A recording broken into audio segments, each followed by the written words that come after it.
When I was 14, Thanksgiving wasn't all turkey and gravy for me.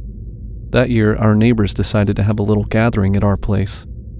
The adults were enjoying their drinks, and I was stuck being the designated babysitter for the neighbors' kids who were already knocked out. Now, I was fine with that because they promised me $20 for my trouble. Plus, it was a good excuse to escape the boring adult chatter and catch up on some TV.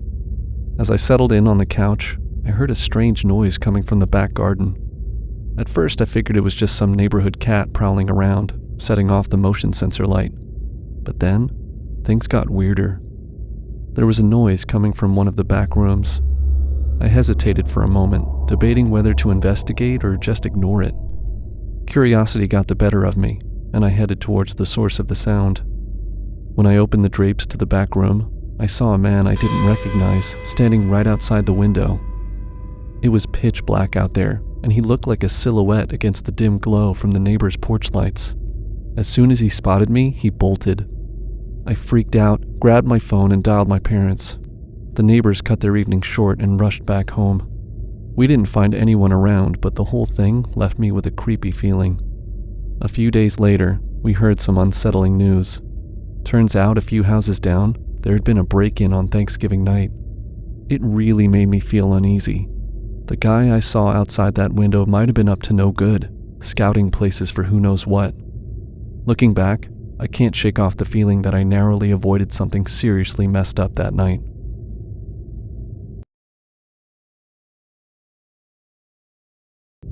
I've got this weird Thanksgiving night story from a small motel where I used to work the night shift. I actually enjoyed the job, as I mainly got to chill on my own for most of the night, other than showing a few customers to their rooms and checking them in. So this was Thanksgiving night about 11 p.m. This guy comes to the desk asking if we have any rooms for the night. He and his wife are traveling to her mother's house, but says they got delayed and he's too tired to drive the rest of the way and they've already missed the celebrations. He checks in, everything seems normal. I never saw his wife, but that's not uncommon in all honesty.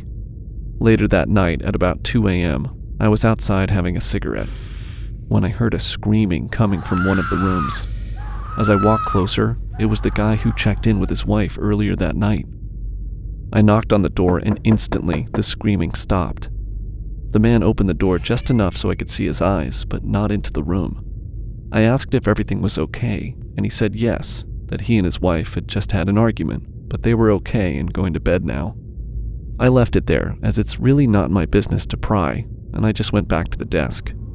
About 30 minutes later, I received a call from one of the neighbors saying that he heard a smash and a woman crying coming from that room. I decided to call the police for a welfare check and asked them to say it was from one of the residents rather than myself, and explained that I never saw the wife, but I heard her screaming, and the neighbors also reported hearing a woman crying in the room after hearing a loud smash. The police show up and he invites them into the room to check on everything. There are no broken objects, there's no woman in the room, and he says he's traveling alone. He tells them he was watching a horror movie, and that must have been the noise that was reported. For the rest of the night, nothing else was seen or heard, and I didn't hear any other noise coming from the room. The guy checked out just before I finished my shift, which was at 7 a.m. He apologized for the confusion and any concerns he may have caused me or any of the guests. After he left, I went and checked the room for anything that might give an answer to what happened, but there was nothing there. The room was spotless, as if housekeeping had just been in. It still doesn't make sense to me, and I know he said he was traveling with his wife. He even told me he and his wife were having an argument when I went to check, but I never actually saw her. We only had CCTV in the office, so there was no way of checking if a woman went into the room with him. Plus, there wasn't really any way that he could hide someone in the time it took the police to turn up. It was by far the creepiest night I ever worked.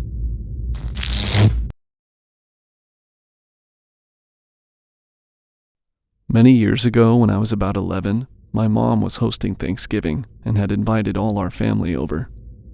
I helped to get the house ready, and it was my responsibility to make sure all the guests' bedrooms were tidy. There was only one other kid my age, who I'll call Damien. He was my uncle's stepson, so I guess that would make him my step-cousin. I didn't really like him, as he seemed a bit weird, and always talked about creepy things like pulling wings off flies or pouring bleach into anthills. When people started to show up, my uncle, his girlfriend, and Damien were one of the first to arrive. As I was the only other kid, it was my responsibility to entertain him and play games with him. We would play computer games, and he would always just be weird and ask weird questions like, have I ever thought what it would be like to kill someone? I spoke to my mom about it, but she always just shrugged it off. A little bit later, some of my friends came and knocked for me to play football out in the street. I was allowed to play, but only if I took Damien. He wasn't the sporting type, but I managed to convince him to go along and just said he could watch if he didn't want to play. As we were playing, Damien called me over and said he could see a man watching us from the trees.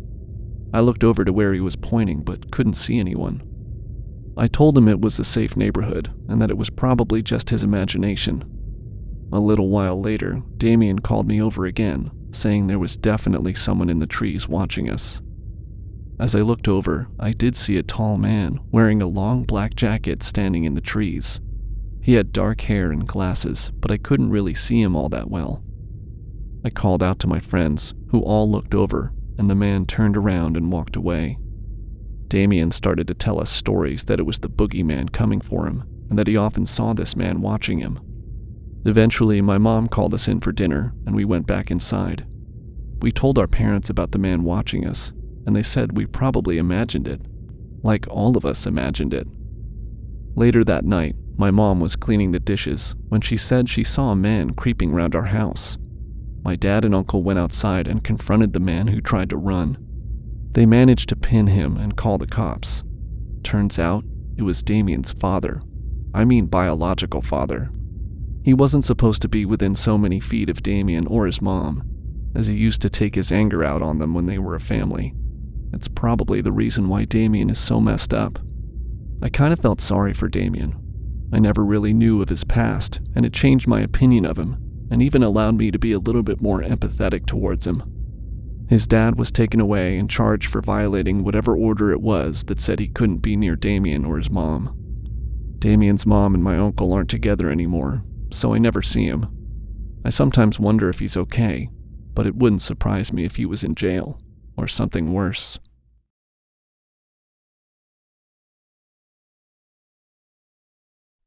Let me tell you about the Thanksgiving I decided to skip the family drama and stay at my college dorm. It turned out to be a decision that haunted me for weeks. I was bored on my own in my dorm, thinking I'd spend a quiet Thanksgiving night watching movies. I was talking to this girl, who I'll call Jess, on Tinder, when she mentioned that she too hadn't gone home, and said she would come over and we could watch some movies together. Well, Jess shows up, and right off the bat, something's off. She starts talking about how many kids we should have, and suggests we look for a place together for next year. I'm thinking she's coming on a little strong, and kinda wished I just said no, but she was already here now, so just had to play along. We put some movies on, ate some food, and hooked up. Fast forward to the next morning, we part ways, no big deal.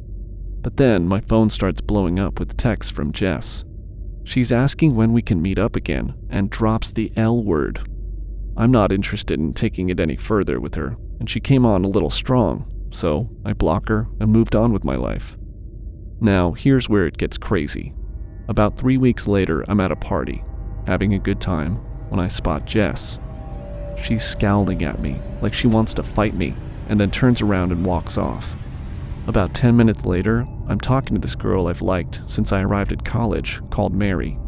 We're laughing and joking together and just having a friendly conversation. All of a sudden, I hear this scream.